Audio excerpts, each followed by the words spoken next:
CSK ஜெயிக்க வேண்டிய match. எப்படி இந்த மேட்ச் தோத்தாங்கன்னு எனக்கு தெரியவே இல்லையே அப்படின்னு யாராவது சொன்னாங்கன்னா, இந்த 2 விஷயங்கள வச்சு தான் அவங்க சொல்லியிருந்திருப்பாங்க.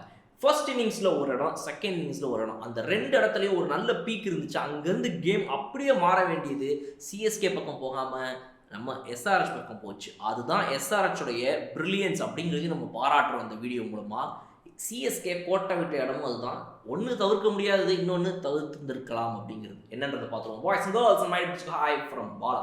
அப்படி எந்த 2 இடம் அப்படின்னு கேட்டிங்கன்னா, ஃபர்ஸ்ட் இன்னிங்ஸை பொறுத்த வரைக்கும் நம்ம பேட்ஸ்மேன்கள்லேயே ரொம்ப அழகாக விளையாடியது சிஎஸ்கேவை பொறுத்த வரைக்கும் டெவால் பிரவிஸ். டெவால் பிரவிஸோட அந்த விக்கெட் தான் நம்ம எஸ்ஆர்எச் ஃபீல்டர் பிடிச்ச ஒரு வெறித்தனமான கேட்ச். கமிந்து மெண்டிஸ் ஃப்ரம் ஸ்ரீலங்கா தாவி பறந்து வருவா ஃபுல் டைவ்ல ஒரு கேட்சை பிடிச்சி சுழண்டு எந்திரிச்சு அப்படி செலிப்ரேட் பண்ணார். பாலை வேற அப்படி கையில் வச்சு திலுக்குன்னு சொல்லி ஒரு ஆட்டி காட்டினார். ஸோ அதனால கமிந்து மெண்டிஸோட அந்த கேட்ச் தான் மேட்சை மாத்திச்சு. அது வரைக்கும் ஆக்சுவலாக நல்லா ரோல் பண்ணி வந்துகிட்டு இருந்தாங்க. முதல் ஒரு 6 ஓவர் ஓரளவுக்கு நல்லா அடிச்சிருந்தோம். 7லேருந்து 10 ஓவர் வரைக்கும் மேட்ச் அப்படியே கம்மியாச்சு. சிஎஸ்கே கிட்ட இருந்து அந்த ஸ்பின்னர்ஸ் கொஞ்சம் ஹோல்ட் பண்ணி வச்சிருந்தாங்க, கமிந்து அண்ட் ஜீஷன். திரும்பவும் ஃபாஸ்ட் பவுலர் வர ஆரம்பிச்சார். அந்த 11 to 15 சின்ன ஃபாஸ்ட் பவுலர்கள் வந்து திரும்பவும் ஸ்பின்னர் வர ஆரம்பிச்சாங்க. இதில் மாறி மாறி மேட்ச் அங்கங்கே ஒரு ஓவரில் போய்கிட்டே இருக்கும்போது ஒரு நல்ல பார்ட்னர்ஷிப் டெவலப் ஆகிக்கிட்டு இருந்துச்சு. அந்த பார்ட்னர்ஷிப்பு எங்கேயாவது மேட்சை எடுத்துகிட்டு போகுமா அப்படின்னா அது கண்டிப்பாக சிஎஸ்கே பக்கம் தான் எல்லாரும் யோசிக்கும் போது தான் டெவால் பிரவிஸோட அந்த இன்னிங்ஸு அப்படியே அமுக்கப்பட்டுச்சு.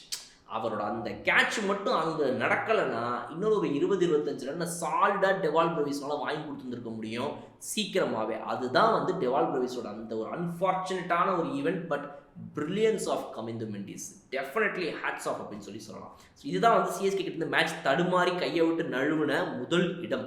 இது வந்து அன்ஃபார்ச்சுனேட், சரி நம்ம கையில் எதுவும் இல்லைப்பா, ரைட் ஓகே அவர் சூப்பரான கேட்சை பிடிச்சிட்டாருன்னு சொல்லலாம். ஆனால் சிஎஸ்கே எங்கே கையில் இருந்ததை அவங்க நினச்சிருந்தா நல்லா தக்க வச்சுருந்துருக்கலாம் அப்படின்னா செகண்ட் இன்னிங்ஸில் கொஞ்சம் கொஞ்சமாக ரன்ஸ் வந்து ஸ்டாப் ஆகிக்கிட்டே இருக்குது. பவுலர்ஸ் நல்லா போடுறாங்க. முதல் 6 ஓவரில் சூப்பராக போட்டிருக்காங்க.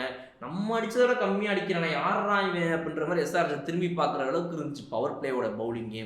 அதுக்கப்புறம் பார்த்தீங்கன்னா 7 to 10 ஓவர்ஸ்குள்ளேயுமே கூட கொஞ்சம் ஓரளவுக்கு நல்லா தான் ஹோல்ட் ஆகிட்டு இருந்துச்சு. பட் இந்த எக்ஸ்ட்ராஸு, அதாவது வைடாக இருக்கட்டும், நோ பாலாக இருக்கட்டும், மதிஷா பத்திரானா ஓவரில் வந்தது, நம்மளுடைய நூர் அஹமது ஓவரில் வந்தது, இதெல்லாம் வந்து அவாய்டபிள். இதெல்லாம் தவிர்த்து இருந்திருக்கலாம். இந்த இடங்கள்ல சிஎஸ்கே முக்கியமாக மேட்சை விட ஆரம்பிக்கிறாங்க. அது பத்தாததுக்கு மிஸ்ஃபீல்டு. பத்திரானா வந்துட்டு ஒரு டைவ் அடிக்கிறாரு ஃபைன் லெக்கில், நீ என்னைக்கு பிடிச்சிருக்க என்னைக்கு பிடிக்கப்ப அப்படின்ற மாதிரி வந்து அன்னைக்கு விட்டாப்ல அவர். ஸோ இந்த மாதிரி அப்புறம் வந்து ஒரு கேட்ச் வந்துச்சு, ஒரு அழகான கேட்ச்.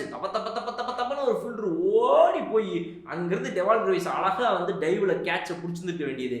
அவரை பிடிக்க விடாமல் இவர் குறுக்க ஓடினதை பார்த்துட்டு நீ ஓடி வரியா, சரி ரைட்டு முட்டி சாகிறதுக்கா நீயே பிடி அப்படின்னு சொல்லிட்டு இவர் அமைதியாகிட்டார். கடைசியில் பார்த்தா அவர் விட்டுவிட்டார். அவருக்கு அந்த கேட்ச் கொஞ்சம் கூட ரீச்சே இல்லாத ஒரு கேட்ச். அந்த கேட்சை பிடிச்சிருந்தா மேட்ச் இன்னும் மாறிடுவோம். ஏன்னா ஏற்கனவே இஷான் கிஷானு நம்ம இவங்கெல்லாம் பாருங்க, அது யார் ஒரு அனிகேத் வர்மா, இவங்கெல்லாம் வந்து கேட்சுகளை கொடுத்து மேட்சை கையை விட்டு போக வச்சுக்கிட்டு இருக்கிற வேலையை அந்த நேரத்தில் அந்த விக்கெட் இன்னும் கொஞ்சம் குரூஷியலாக இருந்திருக்கும். ஸோ நிறைய இடங்களில் வந்து ஃபீல்டிங் மிஸ்டேக்ஸ்னாலையும் இவங்களுடைய பவுலிங்கில் வந்து இந்த avoidable no balls and wide balls, Matheesha பத்திரானாவை பொறுத்த வரைக்கும் வந்து அவருடைய ஆக்ஷன்லேயே வந்துட்டு பழைய லெவலுக்கு வந்து அந்த லைனை வந்து மெயின்டைனே பண்ண முடியல. இங்கே போடுறாரு அங்கே போடுறாருன்னு பெரிய தொந்தரவாக போயிடுச்சு. ஸோ அதனால் இந்த இன்டிசிப்ளின்டு பவுலிங் ப்ளஸ் ஒரு அன்டைடி ஃபீல்டிங், இந்த ரெண்டும் சேர்ந்து தான் இவங்களை இன்னைக்கு இந்த மேட்சை தோக்க வைக்கிறதுக்கு மிக முக்கியமான காரணமாச்சு. எங்கேயோ எவ்வளவோ டீம்ஸ்லாம் பார்த்தீங்கன்னா இந்த மாதிரி ஸ்லோ பிச்சஸில் 135 டிஃபெண்ட் பண்ணியிருந்திருக்காங்க எவ்வளவோ டீம்ஸ் இதே ஐபிஎல்ல. ஆனால் இன்னைக்கு இதை பண்ண முடியாமல் போனதுக்கு காரணம் இந்த அன்டைடி ஃபீல்டிங் ப்ளஸ் இன்டிசிப்ளின்ட் பவுலிங் அப்படின்றது தான் வந்து நம்ம சொல்கிறோம். ஸோ இந்த இடங்களை கண்டிப்பாக தவிர்த்து இருந்திருக்கலாம். இதை தவிர்த்து இருந்தால் சிஎஸ்கே ஜெயிச்சிருக்க முடியும். பட் இங்கே தான் எஸ்ஆர்எச் அவங்களுடைய பிரில்லியன்ஸை காட்டுறாங்க மறுபடியும். அங்கே எப்படி வந்து அவருடைய கேட்சை பிடிச்சாங்களோ அதே மாதிரி இந்த செகண்ட் இன்னிங்ஸில் இந்த 2 பேர் அனிகேத் வர்மா, இஷான் கிஷன் அவசரப்பட்டு அவுட் ஆகிறாங்க. ரிக்வயர்ட் 7-7 தான் இருக்குது. ஏன்டா இப்போ நம்ம டீமுக்கு 7.5 கொடுக்குறான் அப்படின்னு பார்த்துட்டு 2 பேரும் ஒரு அழகான பார்ட்னர்ஷிப் போடுறாங்க. ஏற்கனவே ஒரு கேட்சை பிடிச்சி மேட்சை வந்து பாடாக படுத்துது சிஎஸ்கே யாருன்னா நம்மளுடைய கமிந்து மெண்டிஸ். அவர் பேட்டிங்கும் இப்போ டபுளாக ஆரம்பிக்கிறார். டபுளாக ஓடுறாங்க 2 பேரும். இவர் கூட சேர்ந்துட்டு இந்த பக்கம் வேற இவர் ஏங்க நிதிஷ்குமார் ரெட்டி இன்னைக்காவது பார்த்தா நீங்கள் ஆடுவீங்களா, இத்தனை மேட்ச் ஆடினீங்களாங்கன்னு கேட்குற மாதிரி இன்னைக்கா பார்த்து இந்த 2 பேரும் சேர்ந்து 6-4 ட்ரை பண்ணல. இதுக்கப்புறம் மேட்ச்சை ஜெயிச்சா போதுண்டா எப்பான்னு சொல்லி 2 பேரும் டபுளாக ஓடி டைம் கிடைக்கும் போது 4 அடிச்சு மேட்சை ஈஸியாக எடுத்துகிட்டு போயிட்டாங்க சிஎஸ்கே கிட்டேருந்து அவங்களுடைய பிரில்லியண்ட்டான ஸ்மார்ட்டான பேட்டிங் மூலமாக கடைசியில் இந்த 2 பேரும். ஸோ சிஎஸ்கே அண்ட் எஸ்ஆர்ஹெச் இங்கே தான் மேட்சை அப்படி ஷஃபிள் பண்ணிக்கிறாங்க, உங்கள் கையிலேருந்து என் கைக்கு கொடுப்பான் அப்படின்னு சொல்லி. ஸோ இந்த 2 இடங்கள் ஃபர்ஸ்ட் இன்னிங்ஸ் அண்ட் செகண்ட் இன்னிங்ஸை பற்றி நீங்கள் என்ன நினைக்கிறீங்க அப்படின்றத கமெண்ட் செக்ஷன் சொல்லுங்கள். இன்னொரு சூப்பரான வீடியோலாம் உங்களுக்கு பார்க்குறேன். அது ஒரு ரைட் இப்படி உங்கள் ஓகே பாய்.